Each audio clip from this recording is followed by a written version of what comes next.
Menteri Pertahanan Prabowo Subianto menegaskan sikap pemerintah terkait konflik antara Palestina dan Israel yang mengalami eskalasi dalam beberapa hari terakhir.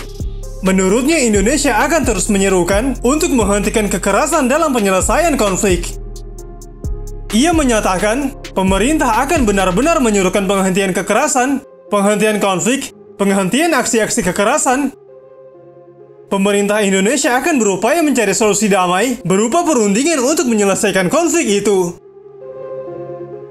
Terkait dengan proses evakuasi warga negara Indonesia yang terdampak perang Palestina dan Israel, Prabowo Subianto menyatakan hal itu akan diurus oleh lembaga terkait.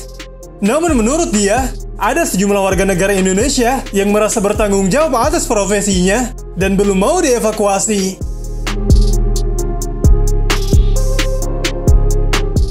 Sebelumnya, Presiden Indonesia Joko Widodo juga telah memberikan pernyataan terkait konflik Palestina dan Israel melalui akun X resminya.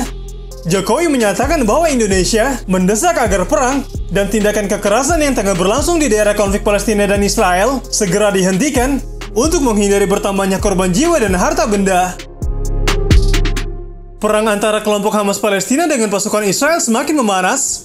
Terkait situasi ini, Duta Besar Palestina untuk Indonesia, Zuhair Al-Shun, mengatakan agresi yang dilakukan Israel selalu seperti itu. Zuhair mengatakan agresi Israel selalu seperti itu, membunuh warga sipil, anak-anak dan orang tua, menghancurkan gedung-gedung ketika orang-orang berada di dalam. Hanya Israel yang berani mengabaikan peraturan dan aturan internasional, serta mengabaikan sisi kemanusiaan. Zuhair menekankan seperti inilah situasinya saat ini. Meski begitu, ia mengatakan mendapat banyak pesan solidaritas dari negara Indonesia dan negara-negara lain. Zuhair mengatakan, inilah pesan penting saat ini, bahwa kita juga menyesuaikan diri untuk mengatakan bahwa kita sedang berjuang, memahami dan membela diri di wilayah kita sendiri, dan kota kita sendiri, di tanah kita sendiri, dan kami mempunyai hak sesuai dengan hukum internasional. Mereka para negara yang mendukung dan akan selalu bersama Palestina. Maka dari itu inilah saatnya untuk merdeka dan melawan agresi militer Israel terhadap warga sipil di Gaza.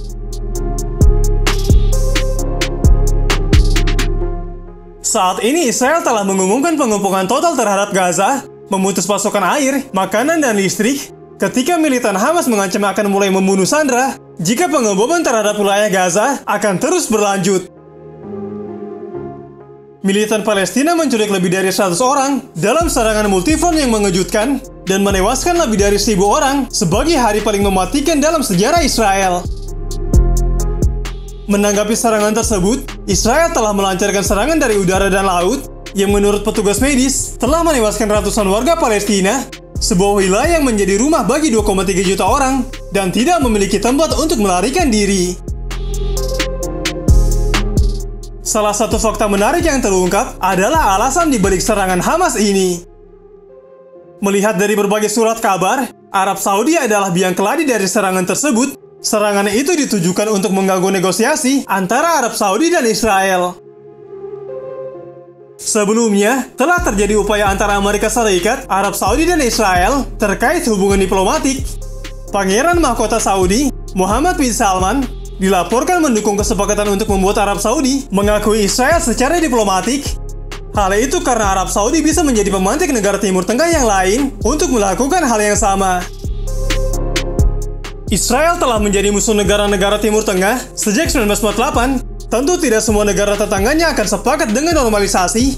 Salah satunya negara Iran yang menolak keras normalisasi hubungan dengan Israel. Presiden Iran, Ebrahim Raisi, mengatakan, kami menentang hubungan bilateral antara negara-negara regional kami dengan rezim Zionis. Kami percaya rezim Zionis dengan hubungan bilateral ini bermaksud menciptakan keamanan untuk dirinya sendiri.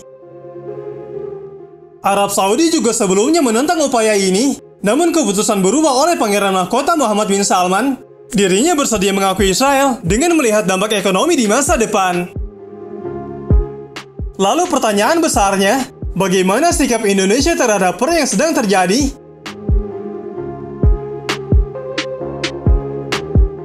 Presiden Indonesia, Joko Widodo, melalui pidatonya, mendesak agar perang antara kedua belah pihak bisa segera dihentikan. Melihat konflik ini dapat menimbulkan dampak kemanusiaan yang lebih besar, maka perang harus segera diselesaikan sesuai parameter yang sudah disepakati PBB. Selain itu, Presiden Republik Indonesia ke-7 itu juga sudah berkoordinasi dengan Menteri Luar Negeri Indonesia. Jokowi memerintahkan untuk segera dalam gerak cepat evakuasi warga negara Indonesia yang sedang berada di wilayah konflik. Kementerian Luar Negeri Indonesia sudah menyiapkan rencana evakuasi tersebut dengan beberapa skenario. Skenario yang dimaksud kemungkinan akan mengevakuasi warga negara Indonesia ke negara-negara terdekat seperti Yordania, Lebanon, dan Mesir. Di balik itu, Indonesia merupakan satu dari banyak negara yang memiliki industri pertahanan, yakni melalui holding BUMN, Industri Pertahanan PT Len Industri, atau Defense ID. Lantas bolehkah Indonesia mengekspor senjata ke negara yang sedang berperang?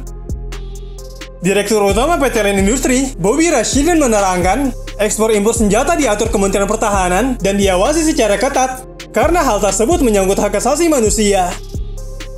Dia juga mengatakan, untuk ekspor senjata juga harus mendapat persetujuan dari Kementerian Pertahanan.